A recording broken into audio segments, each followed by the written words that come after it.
It started as a simple Christmas trip, a chance to reconnect with family, to escape the chaos of the city. But as the flames of the village bonfire crackled in the night and shadows danced to the rhythm of ancient drums, a single laugh, careless, dismissive, would change everything. A portal would open, a curse would be unleashed, and the journey to Oge Village would become a tale of terror and transformation. What happened here? Let's go back to where it all began.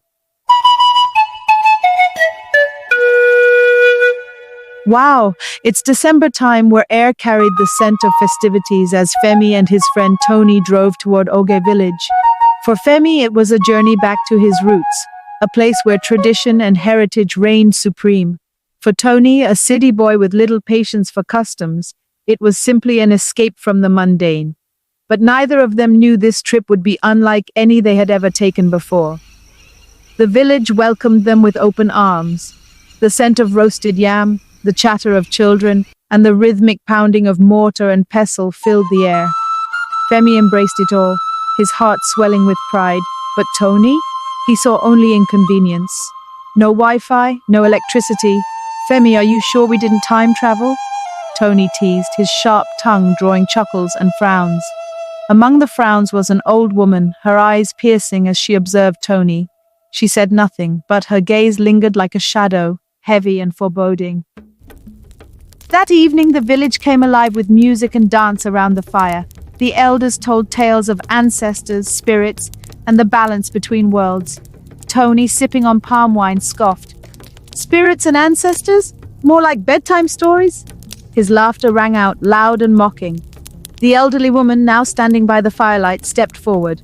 Her voice was soft but carried an unmistakable warning. Young man, pride has no place here. Mock the unseen, and you may find yourself wishing you hadn't. Tony waved her off, laughing again. Femi, his face flushed with embarrassment, apologized, but it was too late. That night, the wind changed. The air grew heavy, and far away, something ancient stirred. When Tony woke, the village was silent.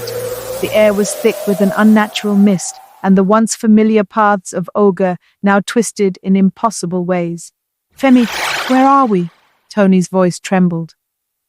This isn't my village anymore, Femi whispered, his fear mirroring Tony's. Shadows moved in the mist, and whispers floated on the wind. Suddenly the old woman appeared, her form glowing faintly. You've entered the Ile Aiwo, the veil, she said. Here, pride and fear are your enemies. Only those who confront their truths may return. And just as quickly she was gone. The world around Tony was dark, eerily silent except for the faint, hollow whispers that seemed to emanate from nowhere and everywhere at once. The air was dense, pressing against his chest, and the ground beneath him rippled like water with every hesitant step he took. Suddenly, a faint light appeared ahead, a mirror, tall and ancient, framed with twisting vines and adorned with glowing runes. Tony felt an invisible force pulling him closer, compelling him to look into it. Face yourself, a disembodied voice commanded, deep and resonant. Tony scoffed nervously, trying to mask his fear. What is this, some kind of trick? I'm not scared of a mirror. But as he looked, the mirror didn't show his reflection. Instead, it displayed scenes from his past, moments of arrogance, moments where his pride had hurt others. He saw a younger version of himself mocking a village boy for his torn clothes, his sneer sharp and cruel. Another image followed. Tony belittling Femi, calling him too backward for enjoying traditional customs. Each scene twisted the knife of guilt deeper into his heart. That's not me, Tony muttered, stepping back. I was just joking. They didn't take it seriously. The mirror's surface shimmered, and a new image emerged, a vision of the bonfire celebration just hours ago. Tony's smirk, the dismissive laugh, the sneering words he had thrown at the elderly woman. But this time, the scene shifted. In the mirror, he saw her pain, a flash of humiliation and anger in her eyes before she whispered the curse. The villagers around her transformed into shadowy figures with hollow eyes glaring at him. Their accusing whispers grew louder, suffocating him. "Stop it!" Tony screamed. "It's not my fault." The voice returned, colder now. "Not your fault? Your pride blinded you to the pain you caused. Every wound you inflicted is a chain that binds you here. Suddenly, the ground cracked beneath his feet. Chains of light shot up from the ground, wrapping around his wrists and ankles. He struggled, but the chains tightened, dragging him closer to the mirror. His reflection appeared now, twisted and monstrous, with hollow eyes and a mocking grin. "What do you see?" the voice asked. Tony trembled. "I see a monster. I didn't mean to become this." "You cannot leave until you learn to see beyond yourself," the voice warned. "Until you respect what you dismiss, you will remain trapped." The mirror faded, and Tony was plunged into another scene. He was back in the village, but something was wrong. The villagers ignored him completely, walking through him like he didn't exist. He shouted, begged for attention, but no one acknowledged him, not even Femi. He wandered aimlessly until he stumbled upon the elderly woman. She was crouched by a dying fire, tears streaming down her face. For the first time, Tony saw her, not as an obstacle to mock, but as a person burdened by years of pain and rejection. "I'm sorry," Tony whispered, kneeling before her. I see it now. I was wrong. My words, my pride. I hurt you. I hurt everyone. Please forgive me." The woman turned to him, her face softening. Words can heal as much as they harm.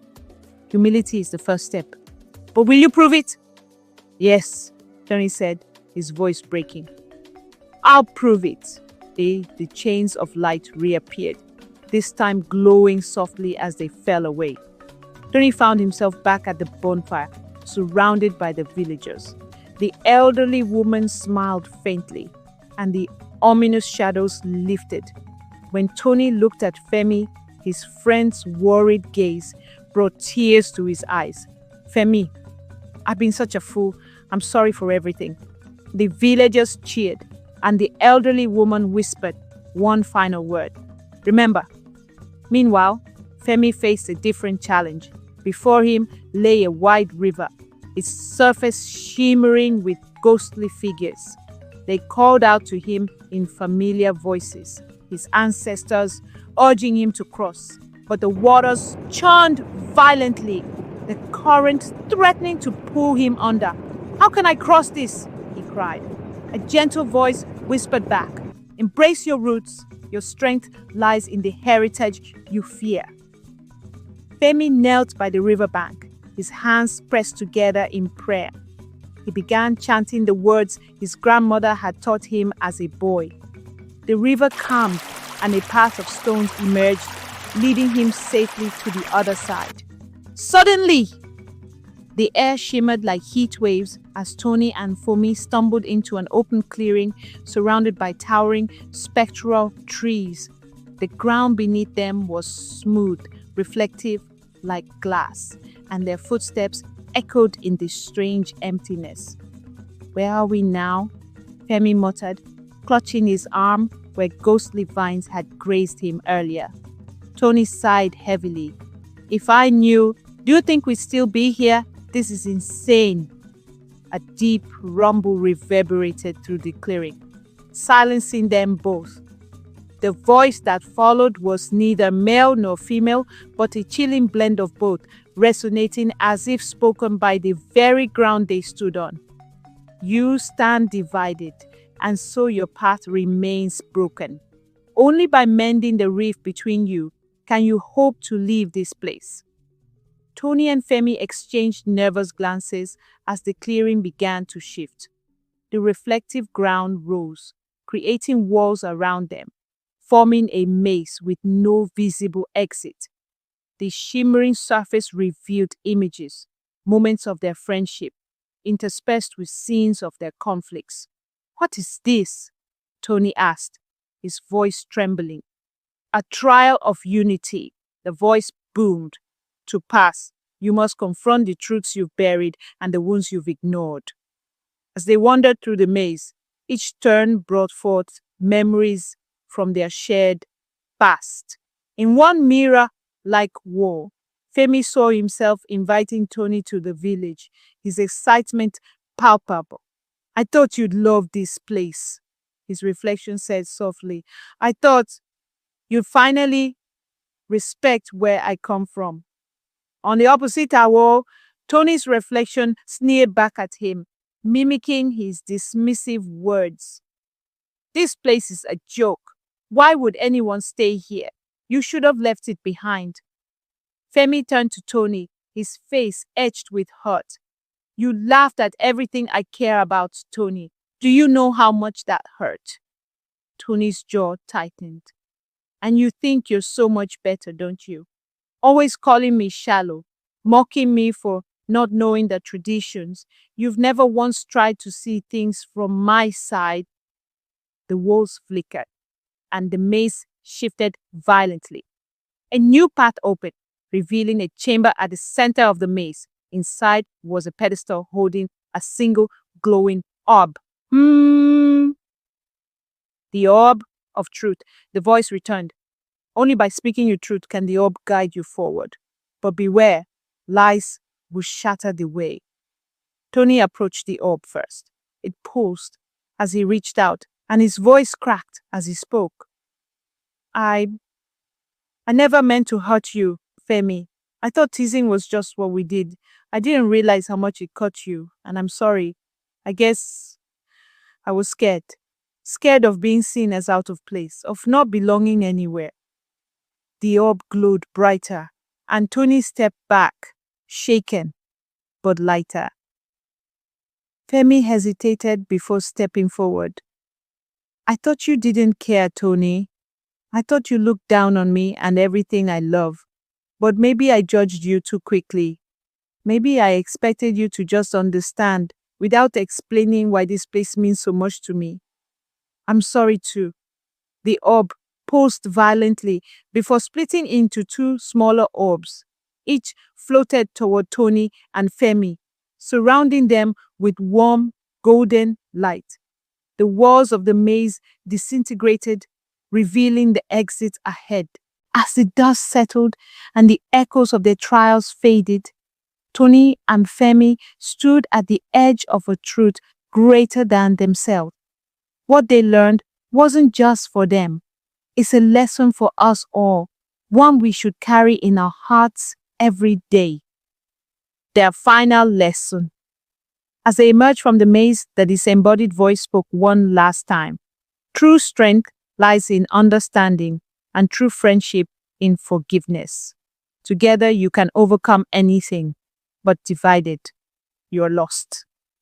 The forest around them shifted back into the familiar, earthly surroundings of Oge Village. The villagers' voices ran out in the distance, singing festive songs. Tony turned to Femi, his expression sincere. Thank you, Tony said, for inviting me here, for not giving up on me, even when I didn't deserve it. Femi smiled faintly. We're brothers, Tony, and brothers fight, but we stick together. They walked back toward the village, side by side, leaving the trials behind, but carrying the lessons forever. And so, my friends, the story of Tony and Femi is not just a tale of adventure. It is a powerful reminder for us all. It teaches us that respect for others, especially their beliefs and traditions, is a sign of wisdom, not weakness. It shows us the dangers of pride and carelessness, and how one thoughtless act can unravel our peace. But most importantly, it reminds us that unity, humility, and understanding can help us overcome even the darkest trials.